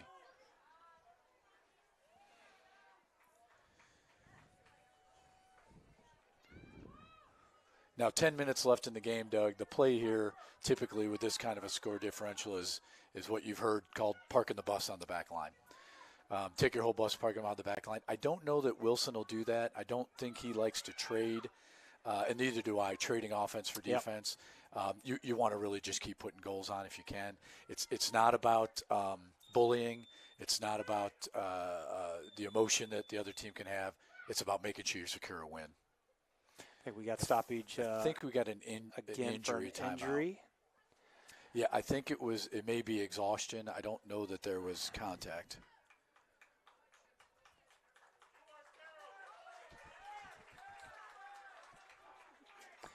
Checking back in from Maumee, number 23, Charlie Bishkoff. Crowd getting a little emotional there. Referee came over to walk the player injured or exhausted player off the field, but got within earshot of the Maumee crowd and got to hear what a favorite he is of the Panthers fans. Don't believe any Christmas cards heading his way soon. Unlikely, yeah. Notice something in the second half, Doug. Not as many throw-ins as we had in the first half. That's a great point, yes. The players have learned to control the ball. Typically don't play on turf. Typically don't enjoy turf. It's typically not a good game for turf. There's some things that we took advantage of tonight so far with our speed, but they've learned to control those outside passes. You don't want to not use the whole field. You really do. Hesse's centering pass earlier was an example of that. You want to use the whole thing, but they've learned to control it, and much less throw-ins. as a result. Prior to the restart with that indirect, Lance, the viewers would have seen the referee making the signal with both hands outstretched, shoulder to shoulder. What was he calling at that point? I didn't see it, but was he saying clear for the offsides? Or play on. It could have been play on. It could have been play on. If the players are down, he might put his arms stretched, say up, play on, no call, calling no call. Typically the ARs would be calling the offside. So I didn't see that, Doug, but I'll watch for that and see if it's a reaction to something. Probably no call. Maybe contact and somebody was looking for a call, but no advantage, no call. Could have been just stretching. Fair enough. Could have just been stretching it out, yep. Allmeyer out. Allmeyer in. Rabel out.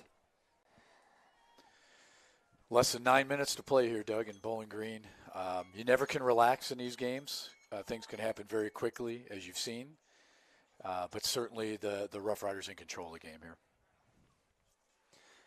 Have you ever seen in early November in Bowling Green, Ohio like this?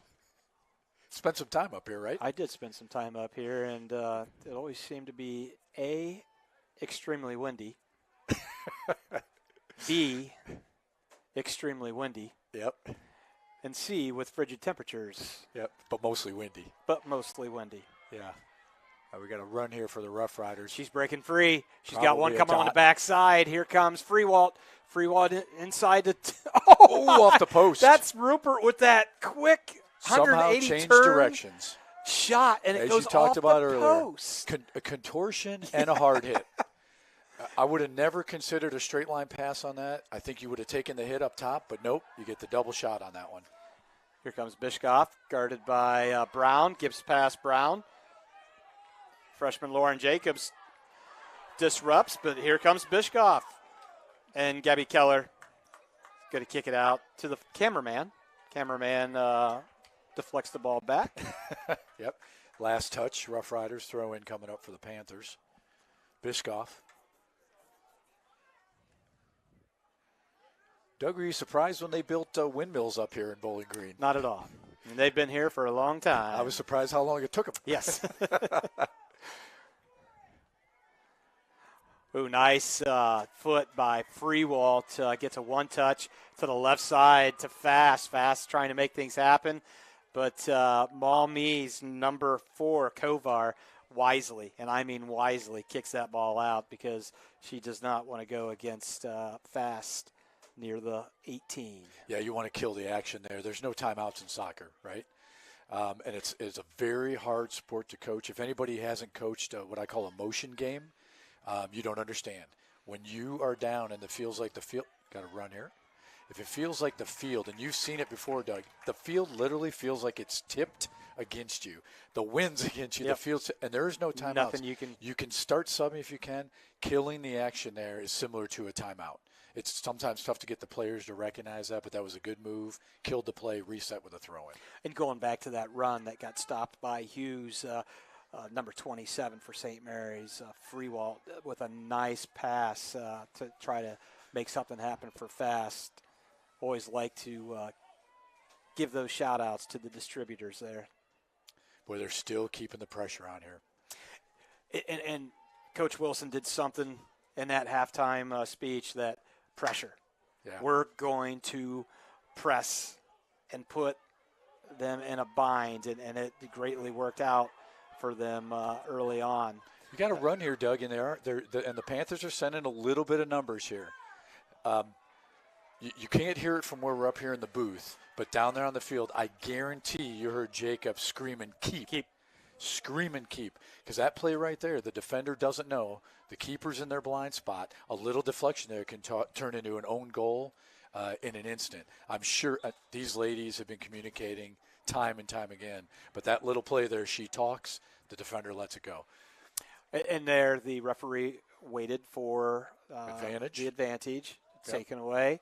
And here comes Jacobs to restart from the infraction by Maumee. And you see the referee gave her an indication of where the ball should be. You'll see him moving around a lot. You never know where the ball will end up after a call, but the referee's putting it at the spot of the foul. And you'll see some players toy with that a little bit. You've seen it The players will roll the ball back a little bit, try to put an extra few yards between the ball and the frame. There's Jacobs.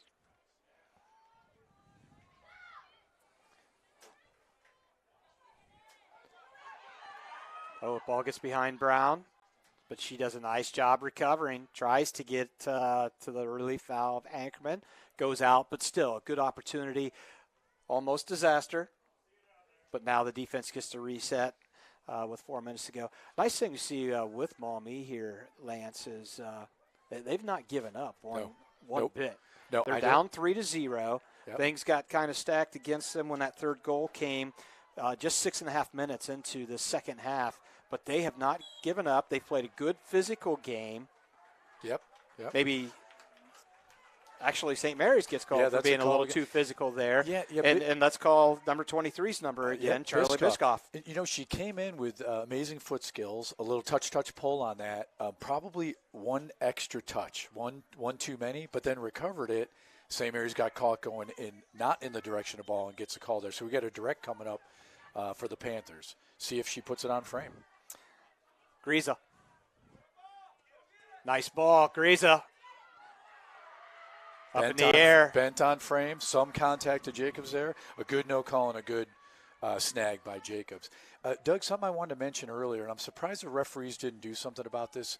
Jacobs' jersey color is very close to Maumee's. Yes. Now, we're a mile away here, up here in this beautiful booth provided by Bowling Green's High School. And my 30-year-old eyes don't work like they used to. Right, yeah. Congratulations on your 30th birthday finally, too. The color contrast there, I would ask for something there where the Maumee keeper, Hughes, is clearly wearing a different color than everybody on the field. And that collision between the Maumee player. Corner.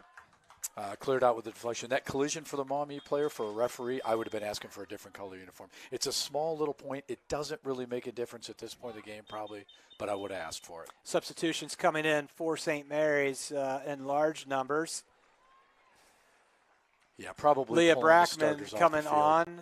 Tegan Patterson, I see. Number 10, Ava Price.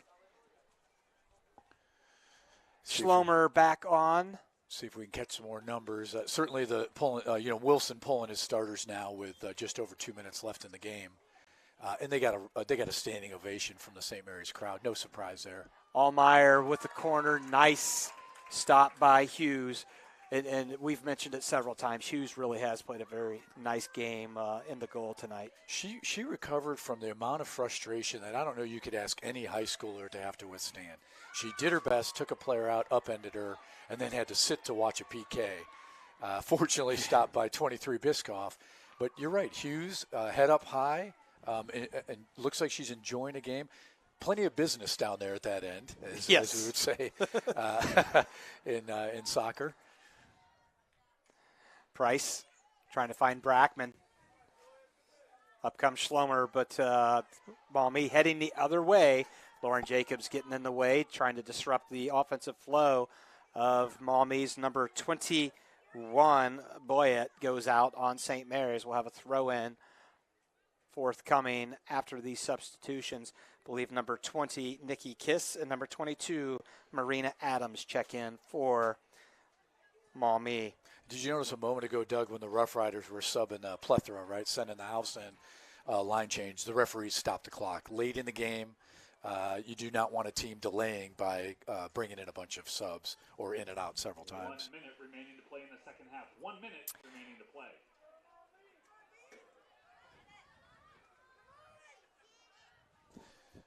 At this point, Rough Riders should really be toe down, ball up, and just putting some air underneath the ball and killing clock.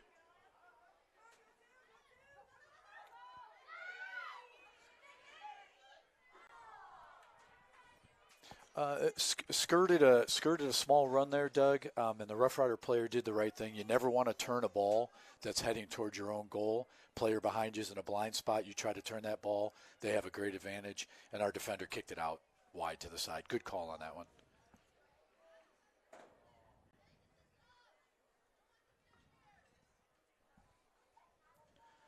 10 seconds left to play here. 9, 8, 7, 6, 5, 4.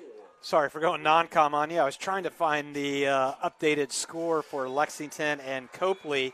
Well, we know what happened here, Doug, so let's that's talk the only about thing that we can report is that St. Mary's Memorial Rough Riders, coached by Nick Wilson, once again going to the regional finals as they did 2 years ago, hoping that the regional finals 2022 will result just a little differently where they get to advance. But they've got 80 minutes to play on Saturday of the winner of Copley and Lexington. You see a great shot there of your victorious Lady Riders, Coach Nick Wilson's, Coach Jeff James.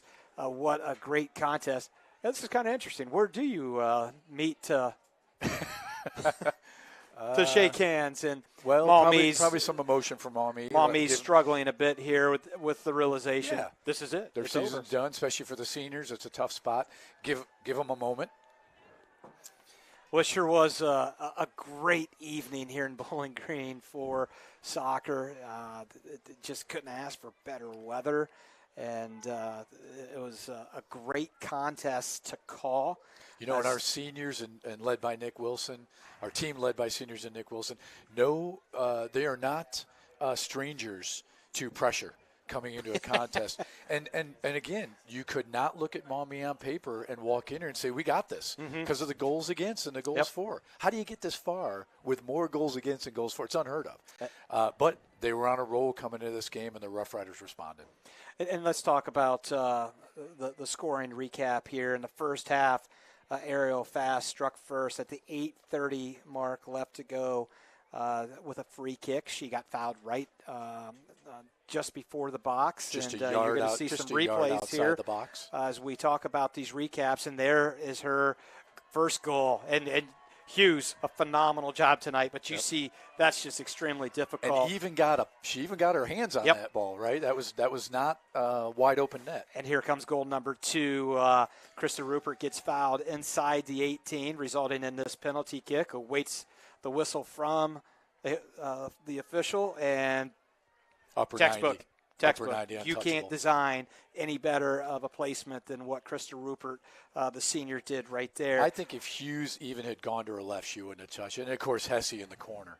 Hesse brings that ball back. There's Rabel. Rabel with a beautiful touch. Rebound, and there is Ariel Fast with goal number 2 for her. She's the leading scorer. She adds on to the great goals this season that she's had, and that puts us at 3-0 as the final score here. Just off the frame on that last one, the TV frame on that last one, we talked about it before. The leading pass off of Menker into the corner to Hesse turns it into almost a textbook corner kick. Yes. Defendable, sure, if Hughes can come out and grab the first one. But if you don't grab the first one, now you got some deflections and a backside player undefended. Well, Lance, greatly appreciate you putting on the headset and doing a phenomenal job here. Lots of comments coming via text about the appreciation of your expertise here. And Rider Nation Station has a little bit of logistics to figure out for Saturday's regional final game. We hope. We can't guarantee because we've got some things to figure out, but we hope that we'll be able to bring that to you. And again, we're proud that we're able to bring Rough Rider sports the way that we do, but it cannot be done without the support of our sponsors. So wherever you are, you remember that these sponsors have enabled Rider Nation Station to exist and to present what we are presenting. Make certain you patronize, that you thank, that you spend, and give a high five. So for Lance Ibrahim, I'm Doug Spencer. Good night, everybody, from Bowling Green. Thanks, Doug. Have a great evening.